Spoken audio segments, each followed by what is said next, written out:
Wired.com presents The Geek's Guide to the Galaxy. And here is your host, David Barr Kirtley. Hello, and welcome to episode 191 of Geek's Guide to the Galaxy. Our guest today is Chris Offutt. He's worked as a writer on the TV shows True Blood and Weeds, and is the author of several novels, including Kentucky Straight, The Good Brother, and Out of the Woods. And we'll be speaking with him today about his new memoir, My Father the Pornographer, which describes his difficult relationship with his father, science fiction writer Andrew Offutt. When Andrew died in 2013, Chris was left with the task of sorting through his father's papers. Chris had always believed that his father wrote only a small amount of pornography to help pay the bills, but he discovered that in fact virtually all of his father's 400 novels were pornographic. My Father the Pornographer is a fascinating look into the life of a brilliant, cantankerous man, and a haunting reflection on the uneasy relationship between creative obsession and family life. And now, here's our interview with Chris Offutt. All right, so we're here with Chris Offutt. Welcome to the show. Thank you. Nice to be here. Okay, so first of all, just tell us a bit about your dad's career as a science fiction writer. How did that get started? He won a college science fiction contest in 1953. Was his first publication for in If magazine.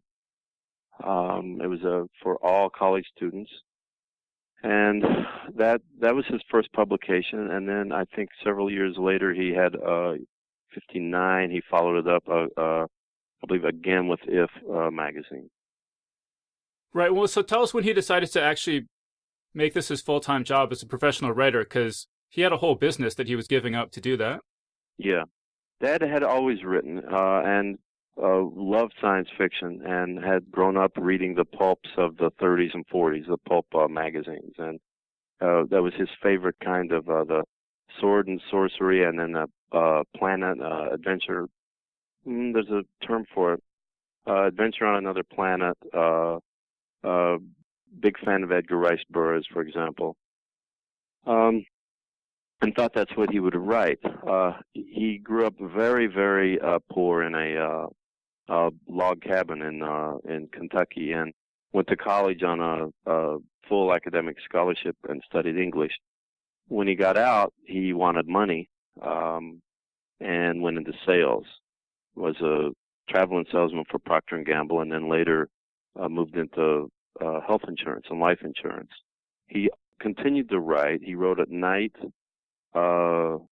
And he wrote at night longhand for years, and then on Saturday he would type everything he'd written longhand. He would spend all day Saturday at the kitchen table typing it, and then Sunday go over it some. But he was also often hungover on Sunday, so he didn't get as much work done. He did that till he was age 36, and he had some stories published. Population Implosion was a short story that was published in, I think, maybe 67, 68, and was included in the World's Best Science Fiction, a big anthology. And that got attention and got him some invitations to the early SF cons in the late 60s.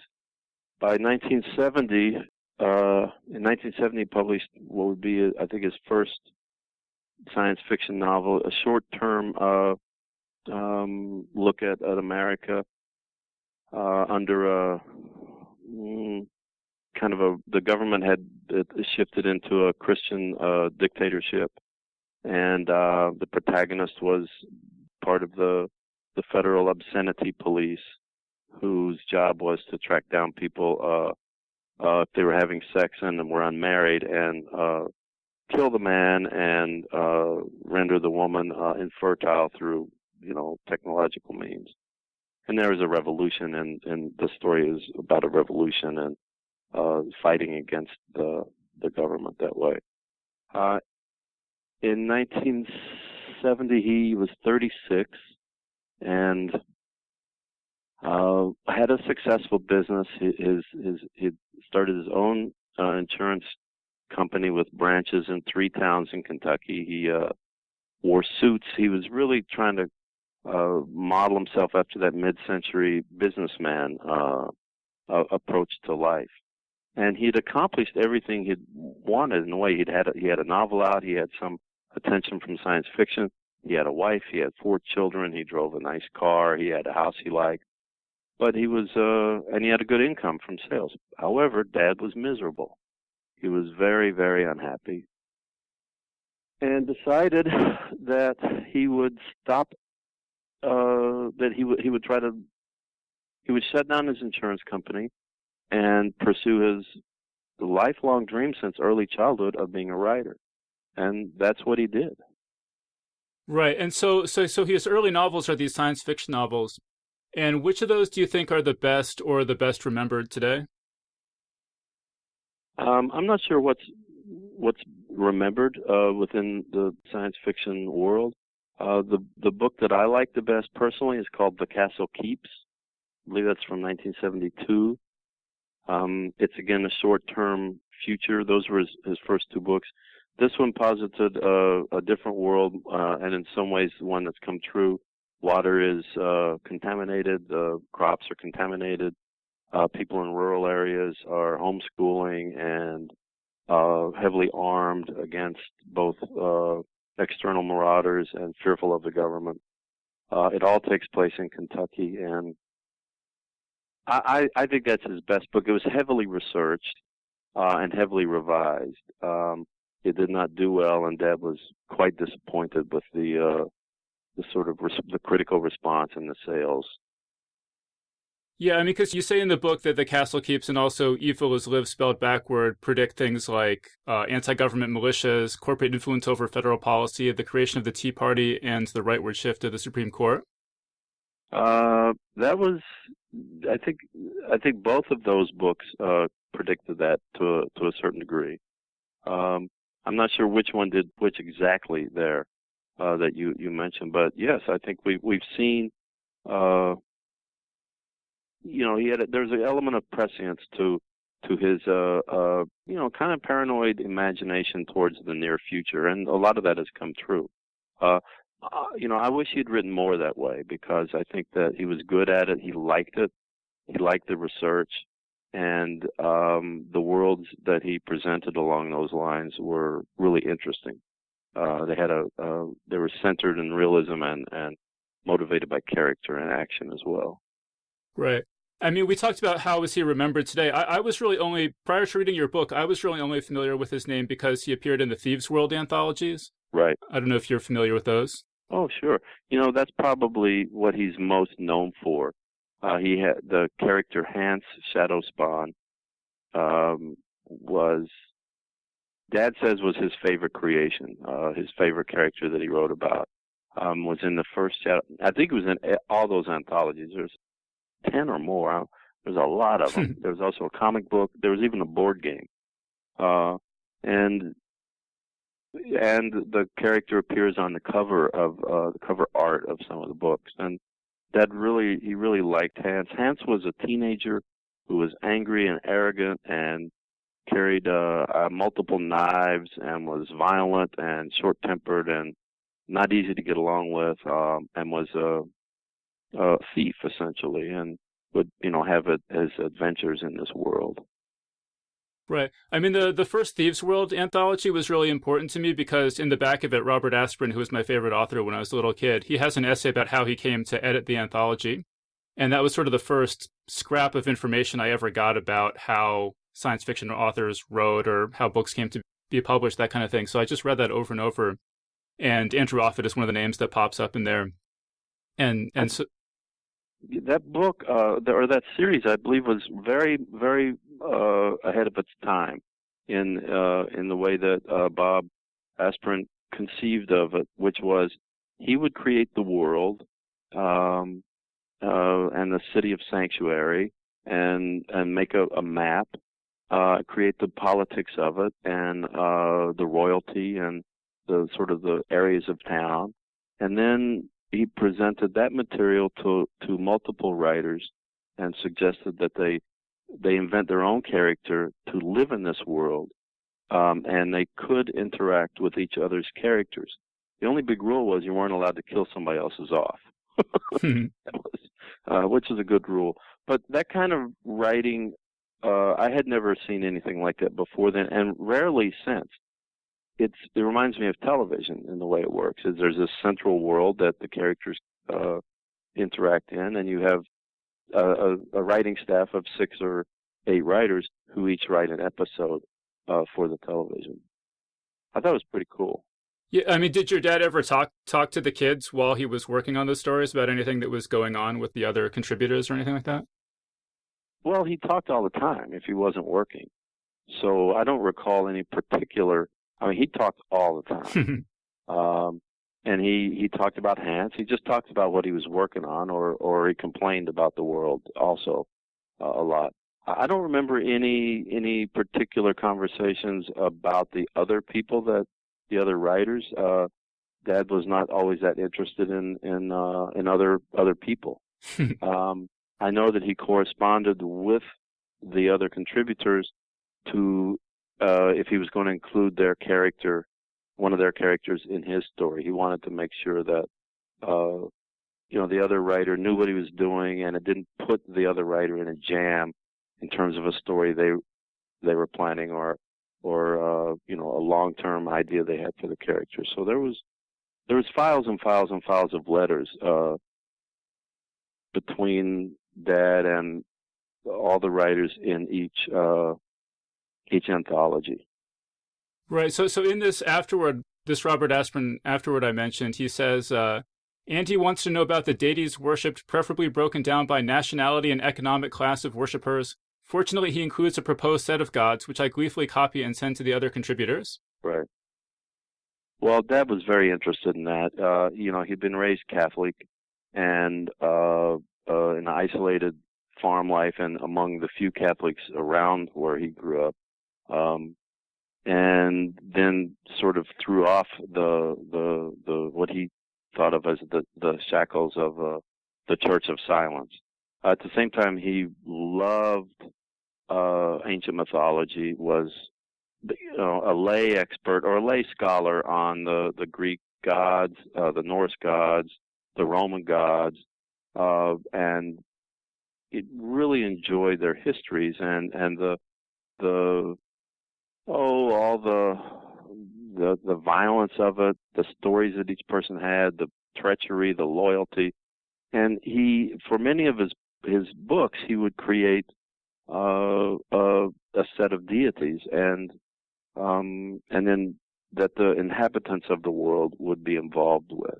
So I'd forgotten that he did that for Thieves' World, but it certainly does not surprise me. I mean, he did it for a lot of books. He loved doing that. Some of his, in one way, there was a lot of glee in the pages of these invented history. Essentially, if you're writing historical fiction, you have to use reference books.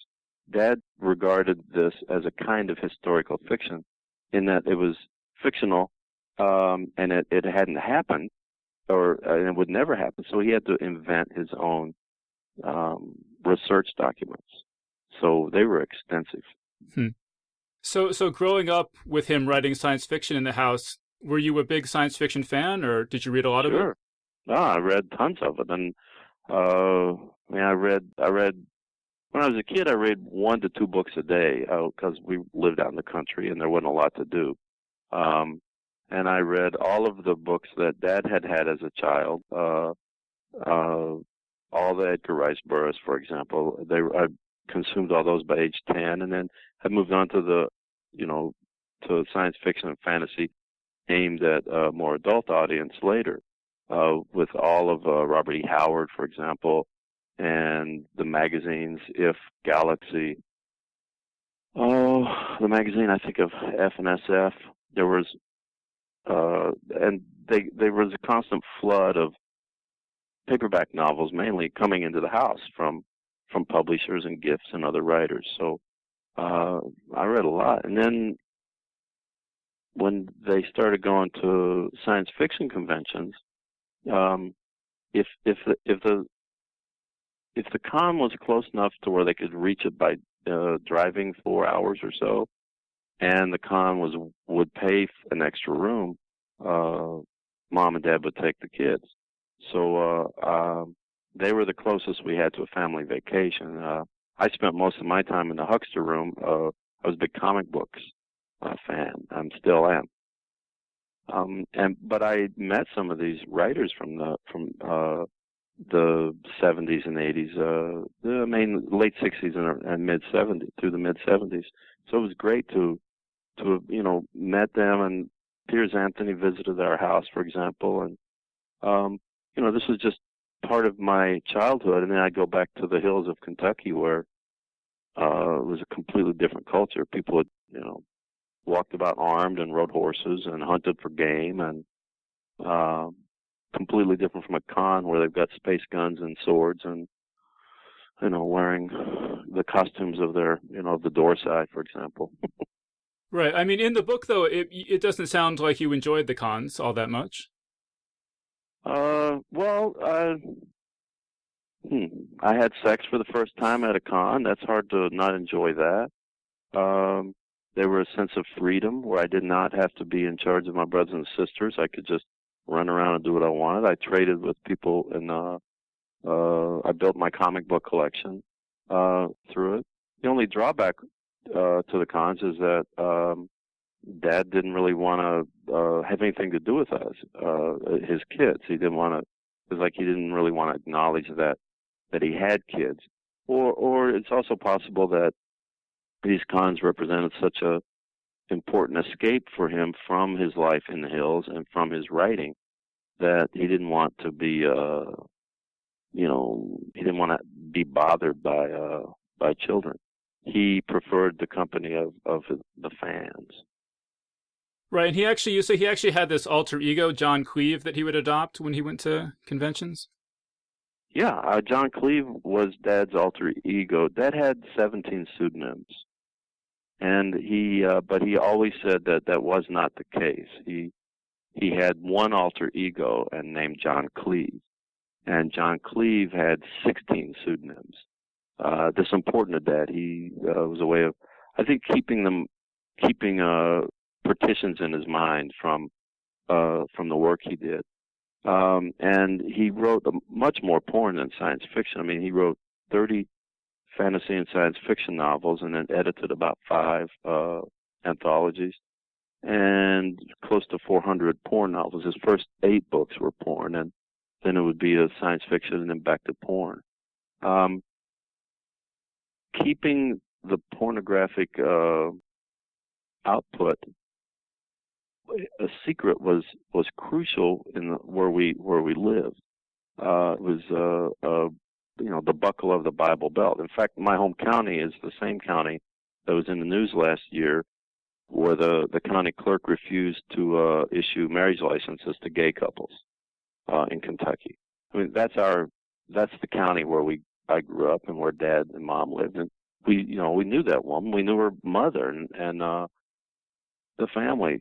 So you can understand. I use that as an example that you would understand the necessity of keeping the pornography secret. But here's the thing: Dad also, wanted to get some attention for it. He wanted people to know what he was doing, and that he did it. And at cons, he could let people know that in addition to the science fiction and fantasy, he wrote this other stuff. And the fans they weren't judgmental. And in fact, many science fiction writers had moved to porn temporarily around the same time. The markets for science fiction dried up. I'm not really sure what happened. It was economics or the cost of paper or the shift in the price of postage, but some magazines just vanished rapidly in tandem with the demand for porn. So quite a few science fiction writers just shifted over there. Some used their real name. Philip Jose Farmer and Richard Geist used their own name. Dad used a pseudonym. Most of those people got out. Robert Silverberg was another one. I met these guys as kids. They were really interesting, but they still kept it secret from me. They were Dad's friends. Most of them kind of returned to science fiction as the markets began to reemerge. But Dad stuck around over there for a long time. Stuck around over there by, I mean, he continued to write porn for a long time, even when he could have the opportunities to write and publish science fiction had reemerged. Well, right. I mean, you mentioned that he published just an unbelievable quantity of pornographic novels. You say in the book, Dad wrote pirate porn, ghost porn, science fiction porn, vampire porn, historical porn, time travel porn, secret agent porn, thriller porn, zombie porn, and Atlantis porn. Yeah, that's right. I mean, could you get what would be an example of the plot of, say, a time travel porn novel? Let's see. Well, people go back in time and have sex with somebody, and then come back to the present and have sex with somebody else. They can have an affair, and it's a completely safe affair, right? There's no way that, the current spouse can find out if you've traveled back in time. And Dad loved time travel, and he loved writing about sex. So he just combines softcore and then pretty swiftly moved into hardcore pornography with every possible genre. Atlantis, there was a pornographic novel set in Atlantis. This was perfect for Dad because he got to invent an imaginary world that's also based on sort of a legendary world as well, and have characters and have sex. Well, right. And speaking of him inventing things, apparently he claimed to have invented writing about the clitoris. Yes, he did. He said that he was the first person to include the clitoris as a anatomical detail in his novels. He also thought that the porn that had preceded him in general did not include a woman's enjoyment of sex or ability to achieve orgasm. So Dad thought that he had pioneered this by including the clitoris in his work. It's hard to know. I did not do the necessary research to verify this. Dad told me, though, that he thought that he noticed other writers doing it after he did it first. So he thought that he was being copied, and that his work was influencing other writers. It's hard to know if it's true or not. It doesn't really matter if it's true or not in terms of Dad, because what he believed was what was important, and that's what he believed. Right. You also describe how he had this really interesting Henry Ford type assembly line approach to writing books. Yes, it was remarkable. I've never seen anything like it. There were loose leaf binder notebooks. There were 50 or 60 of these that I found in his office after he died. When I first pulled them out, I did not know what they were. I couldn't not figure out what this was. I thought maybe it was an early draft, but I just kept going through them. I realized that they were incredibly well organized lists of descriptions and terms, and also the gods and languages and proper nouns for different books.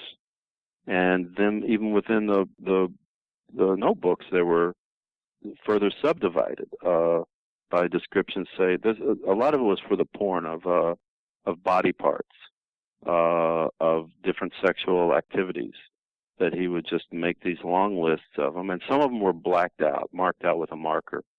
And I realized that when he plugged them into his books, that he would just black them out in order so he wouldn't essentially plagiarize himself. And it was a way of kind of mass producing these books. I mean, Dad's his personal record was one book. He wrote it in 3 days. He was very proud of the fact that he wrote 94 pages in 1 day, which is remarkable. It's unimaginable. And I think that the pace that he wrote and the rapidity that with which his mind worked, he required some kind of system, and so he invented this system. of just essentially having the raw material to manufacture novels, and to start and then use these notebooks to keep on going no matter what it was. They also existed for his fantasy novels. The same ideas of descriptions of a foreign planet, of different weather, of swordplay, of battle, of a dragon, that kind of stuff. It just was in there. I've never seen anything like it. I've also, I was shocked by it because it was so pragmatic and smart and also strange. I've talked to many writers, and so far I haven't heard about anyone else who actually approached it this way. I think Dad invented it. I think it's also possible someone else would have used some variation of the same system, because it really is pragmatic as hell. Yeah. Okay, so you mentioned earlier that Piers Anthony came and visited you. Could you tell us more about that? Well, I was about 8 years old. I just remember Piers Anthony came to visit, and Robert E. Margroff, who was they were all three friends. I think there was some sort of writers gathering at a nearby school, and Dad, they were all there for that, and they came out to the house. I was just a child, and I was excited because we didn't have visitors ever, really. And here were visitors, and they were Dad's friends, and they were writers. And I knew Dad, wanted to be a writer and wrote on the weekends and all. So it was, I just remember a lot of empty beer cans and cigarette smoke in the mornings when I got up. Right, but then he and Piers Anthony had a falling out. Yeah, well, Dad had fallings out with everybody, everybody, from the President of the United States to the state senators to everybody in his family, his mother, his sister, his neighbors, other writers, every agent he had, every editor he had, and let's see, I think that pretty much everybody but his wife, my mother. So, a falling out with Piers Anthony was not surprising to learn. He had a one-sided feud for years with Harlan Ellison. I say one-sided because I wrote about it for Michael Chabon magazine, and Ellison read it, and I referred to this feud. The story was my attempt to try to write something based on string theory. I'm not sure how good I pulled it off, but I tried. One of the alternate realities, sort of based on my concept of string theory, had to do with Harlan Ellison. He called me on the phone and said, "I've never had a feud with your father. I had nothing but respect." And it was real earth-shaking to me, because I'd grown up with Dad complaining consistently about Harlan Ellison. And as it turned out, this falling out was one-sided. Well, right. Talk about the actual circumstances, right? Because this is, your dad is invited to be the Toastmaster at the World Science Fiction Convention in 1974. Yes, in Washington, D.C. And then what happened that caused him to believe he had this feud with Harlan Ellison? Well, it depends on who you talk to. I've talked to a lot of different people about this, but so there's the facts of the situation, and there's people's theories. The facts were I think it was the Sheraton Hotel. It was an old hotel. It had been a nice hotel, but was in disrepair and was torn down a few years after that. It was in a very hot part of the year. It was a sweltering time of the year, and the hotel's air conditioning went out. So, and it was a World Convention, so there were hundreds of people there at the big awards ceremony where they give out the Hugo Awards. Dad had been invited to be the Toastmaster there and sort of the MC. And the guest of honor was Roger Zelazny. And it came time for Dad to introduce Zelazny, and he just went on too long. He started talking, and people became impatient. It was very, very hot. They could not, the staff could not replenish ice water, efficiently to all the fans. There was a balcony, which was even hotter and standing room only, and people were there to, essentially, they wanted to hear Roger Zelazny speak, and not Dad, and Dad was going on a little too long. No surprise to anybody who knew my father. And people had begun leaving. And Harlan approached the stage and whispered something to Dad and cut his speech short. And, I don't know what Harlan said to Dad other than what Dad told me, which is, pick it up, pick up the pace, cut it short. I've also spoken to people who were there who said, yes, that happened. But, Harlan was like playing to the crowd a little bit. It wasn't aimed personally at Dad. He was like trying to make a joke out of it and play it to the crowd. I talked to another guy who had been there and had spoken to Dad right afterwards. And what Dad said was that he had a big finish for his introduction, and he lost his place a little bit, and thought that if he continued to talk, he would remember the trigger for the big end. That makes a lot of sense to me. Mom tells me that what insulted Dad was he was actually trying to introduce Roger Zelazny's wife. So Dad thought that was even less respectful. Dad's final conclusion was that, he was interrupted. Well, believe me, that's the biggest crime of all for my father, one I committed many times with repercussions. You don't interrupt. And particularly in public like this. And Dad took it incredibly personally and said that, and refused to go to cons or be in rooms with Harlan and stuff. It was just ridiculous. Right. You actually say in the book, too, that you came home one time and your dad was nailing a book to a tree. Yeah, he was mad with Piers Anthony and nailed his book not to a tree but to a log. We burned with wood, so we had a wood pile, and a rain was coming, and so he nailed it open so that it would get rained on. And I just thought, wow, this is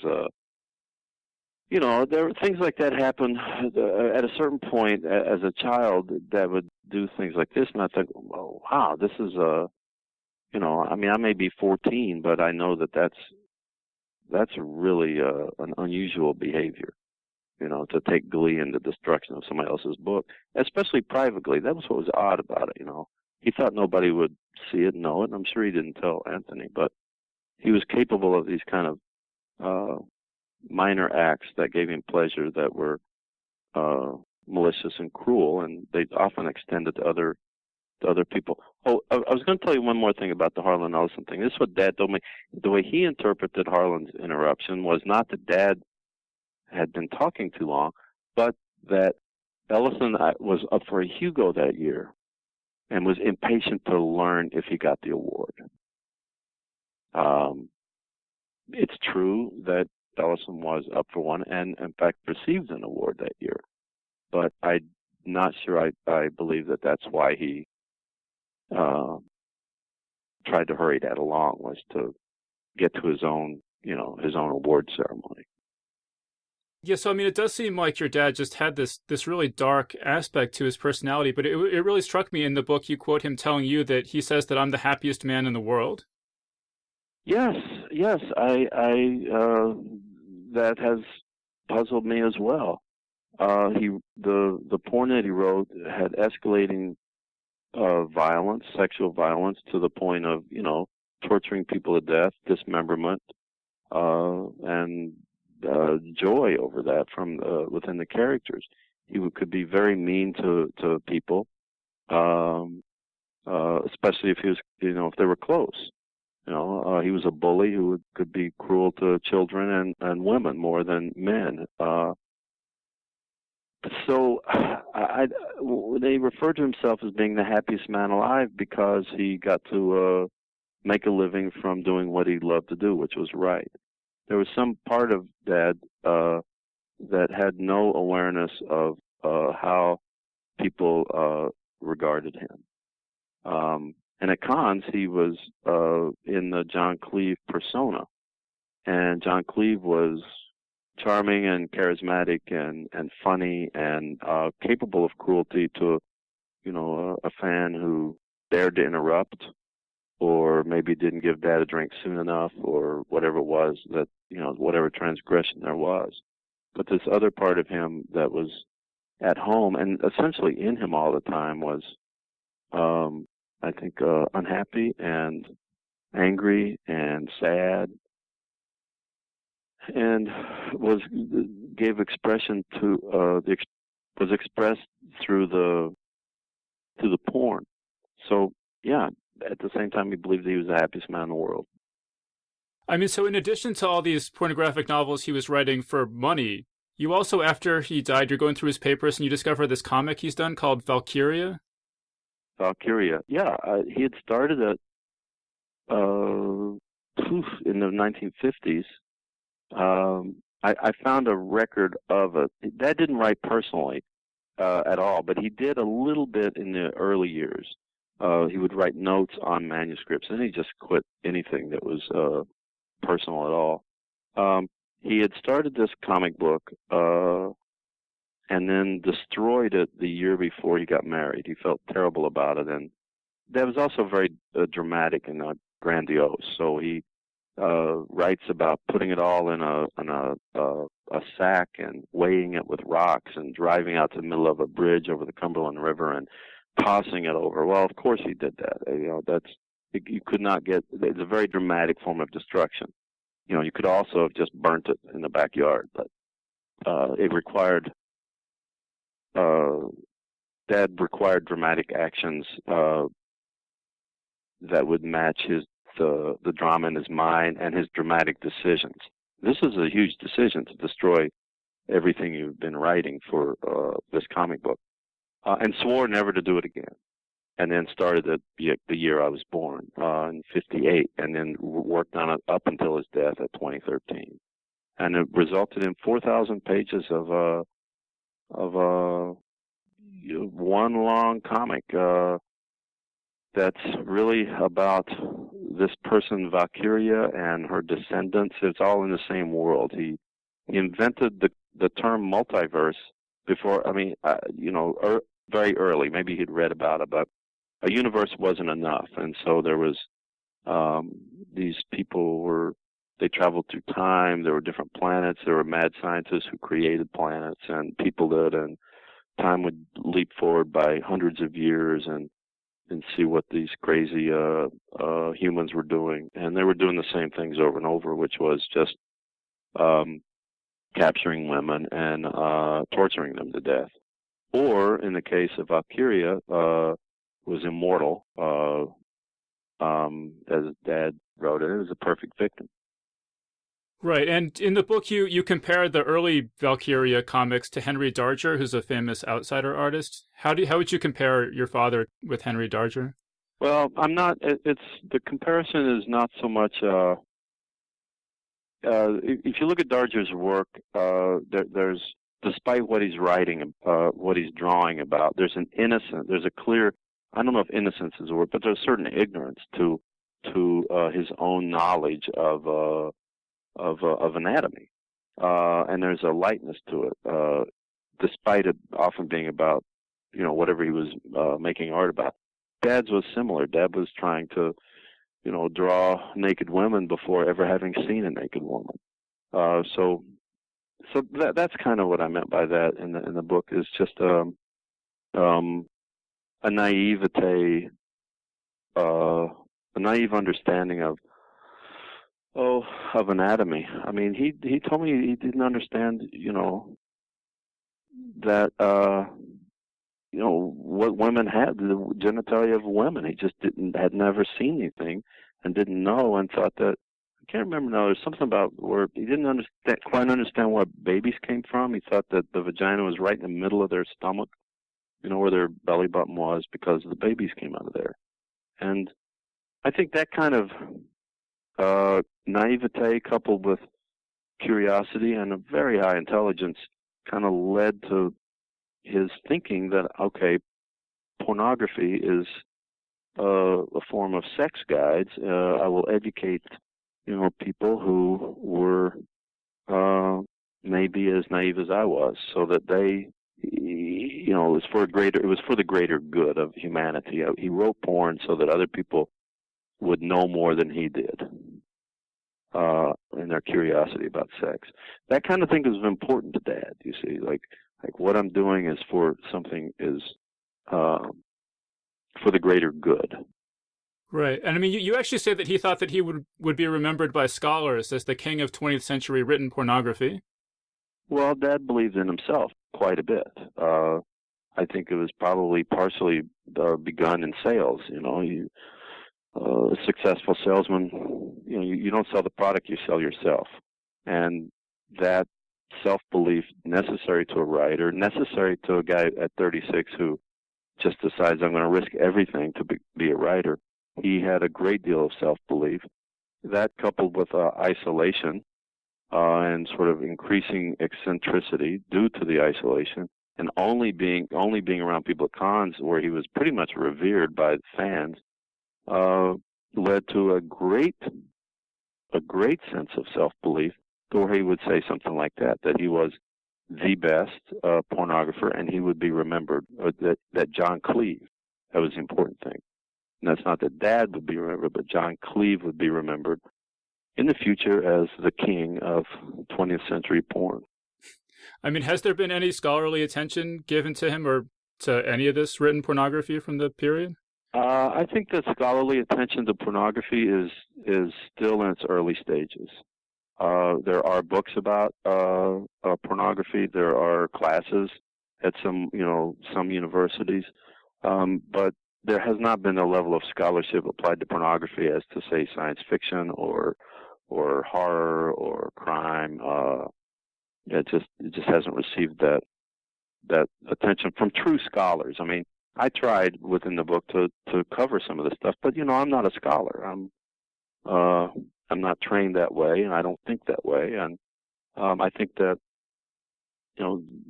there are the books that I read several books of scholarship about porn, but they were usually very pointed or very specific, and a genre, a subgenre, or a period, or had a political agenda with it. Whereas there has not been any big overview, or to know how Dad fit in. Who knows? I leave that to someone else. So I mean, I'm porned out. So yeah. I mean, because my reaction reading this book was it seemed like your dad was just kind of born the way he was, and he was brilliant, and he really made a lot of people around him unhappy, and it was sort of inevitable that was going to be the way it was. Do you think that he could have been a different sort of person if he chose to, or are there any lessons to take from this story? I don't know. I mean, Dad believed that he was born with some, innate interest in sexual cruelty, and he thought that he knew it as a child before ever any exposure to any kind of pornography.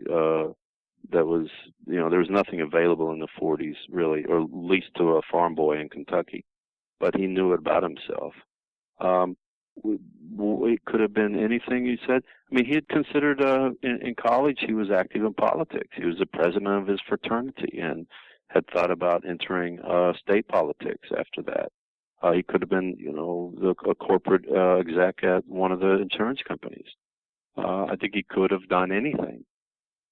He had the charisma and the drive, the ambition and the intelligence. But he followed his own path, and that path led to, writing porn and being secret about it. I don't know what you mean, like learn any lessons from it, like learn lessons from Dad's life. Yeah. I mean, not so much could he have been a politician, but do you think he could have been easier to live with around the house if he had chosen to? I think anybody can be easier to live with around the house if you choose to. You know, you just have to want to. So yeah, do I think Dad could have been easier to live with? Sure, it didn't matter to him. You know, so that's a key thing. It wasn't some. I'm not sure if it was something he couldn't help. You know, his social skills kind of eroded from sales. There was a lot of sales is based on charisma and making people like you and saying things that will do that. It's manipulation, social manipulation. And he was good at it, but I'm not sure how much good he was with social skills beyond that.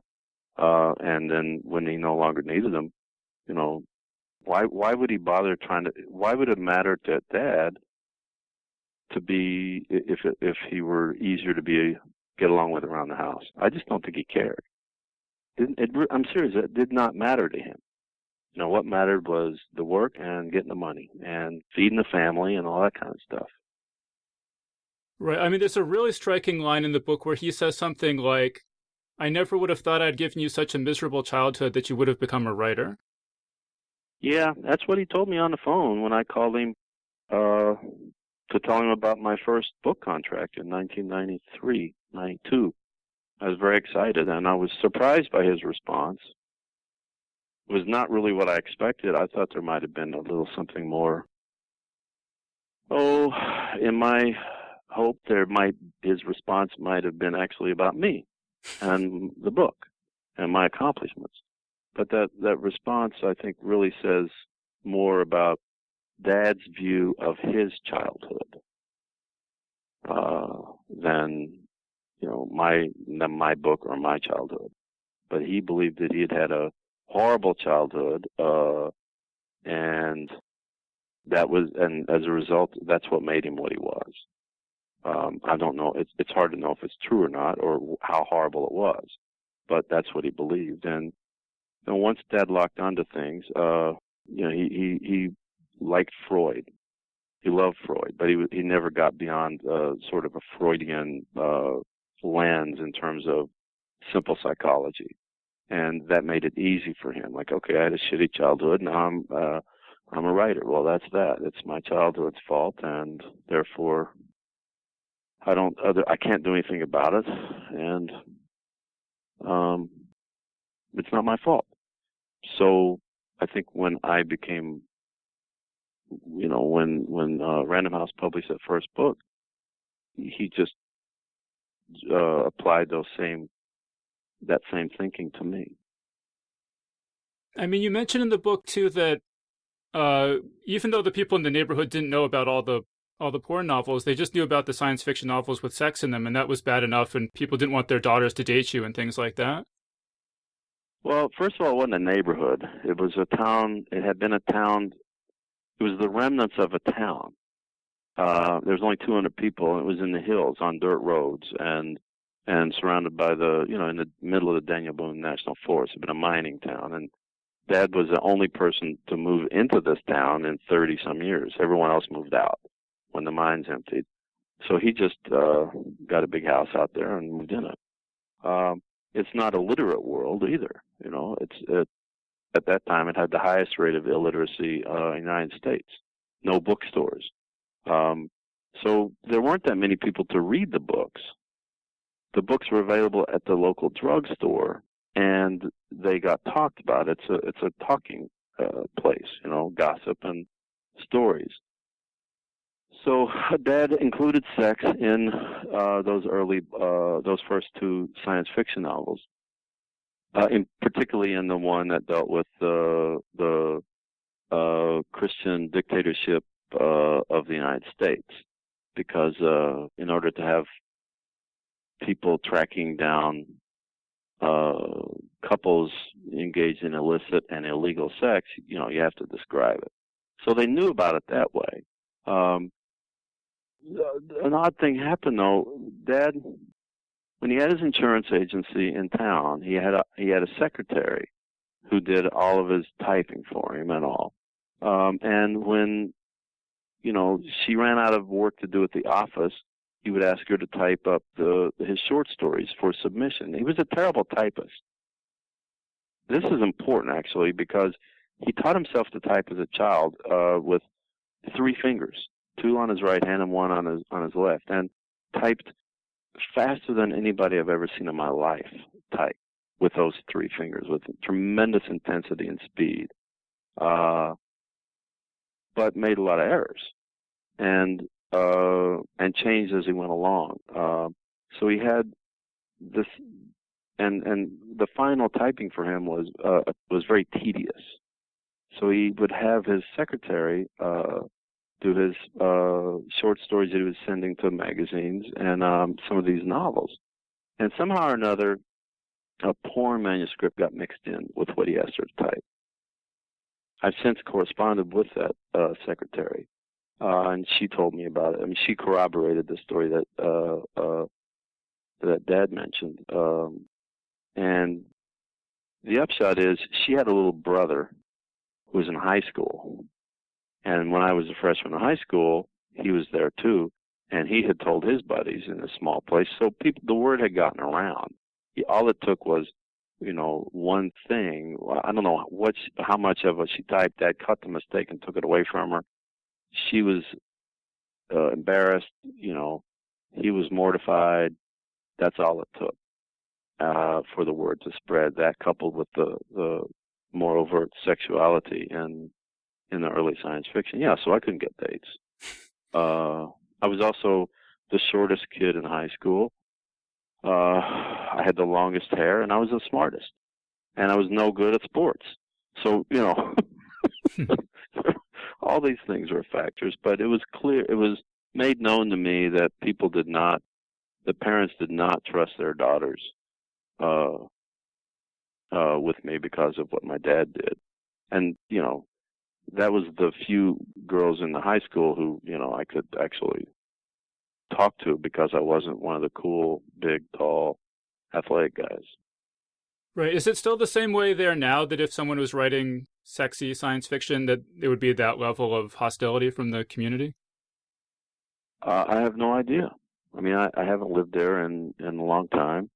As I mentioned, that's the same county where the court clerk wouldn't give out the gay marriage licenses. So, that's a hostile response to sexuality. What you're asking me wouldn't really be the case because the market for written porn is not really, doesn't exist in the same way it did in the 1970s.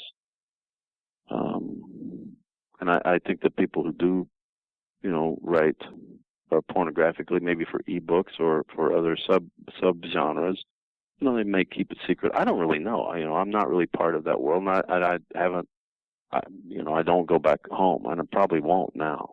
It's the Eastern Kentucky has a lawlessness and a sense of individuality, and where you leave me alone and I'll leave you alone, and then we'll get along fine. So in a way, what Dad did there and how he lived was perfectly in keeping with the kind of ethics or the philosophy of the hills.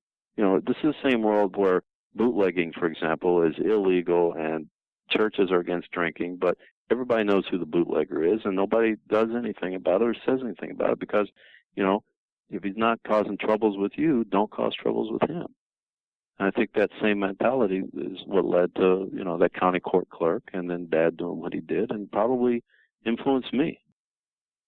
You don't see that in America so much anymore, that the kind of a freedom to be a fierce individual as long as you don't mess with other people. Yeah. Yeah, well, I wanted to ask you, you mentioned that you wrote a kind of a science fiction story for Michael Chabon's McSweeney's Mammoth Treasure of Thrilling Tales. So I was just wondering if you've written any other things that are science fictional in any way? Well, I wrote for True Blood, which is not really science fiction, but vampires don't exist. I wrote as a kid. I wrote a lot of science fiction stories. I can't. I began one once of science fiction. So the answer is no. I've thought about it. I like alternative histories, that kind of subgenre of science fiction. I'm kind of tired of the post-apocalyptic novels. They've gotten, there's just too many of them. I'm more interested in the sort of a novel that was set in, instead of the post-apocalyptic, one that's like the apocalypse is going on now. I don't see too many of those. I've thought about something like that, and I've thought about another alternative history, and I think about it all the time, but I don't know what I'm going to write, and so the answer is no, I have not. I actually wanted to ask you about True Blood, because it just struck me that your dad was writing these vampire porn novels in secret, and now True Blood is this sort of sexy vampire show, and it's on HBO. It's as mainstream as you can get. Do you see a big change in the culture there? Yes, there is a big change in American cultural attitudes towards sex. Possibly Dad was part of that. He was certainly at the vanguard of pornography at its, when it was moving into the mainstream. He started in 1968, and in 1972 published 18 porn novels, and continued up through 1985 when invention of the VHS destroyed the book market, because it's sexual stimulation is the point of porn, and if you can watch it, it's quicker and more interesting for many people than reading it. So yeah, that the culture has changed with its attitudes towards sex. I didn't know about Dad's vampire porn novel until after he died. It's called I think it's Captives in the Chateau de Sade, I believe. It's set in New York City, and they suck the blood from different parts of the body than the neck, but they're killed in the traditional fashion. All right, well, I think we're going to have to wrap things up there because we're out of time. So I've been speaking with Chris Offutt, and his new book is called My Father, the Pornographer. So Chris, thank you so much for joining us. Thank you. You're welcome. And that was our interview. So big thanks again to Chris Offutt for joining us on the show. Big thanks as well to Johannes Almiala, Bill Enlow, and CW, who all just signed up this week to support us on Patreon.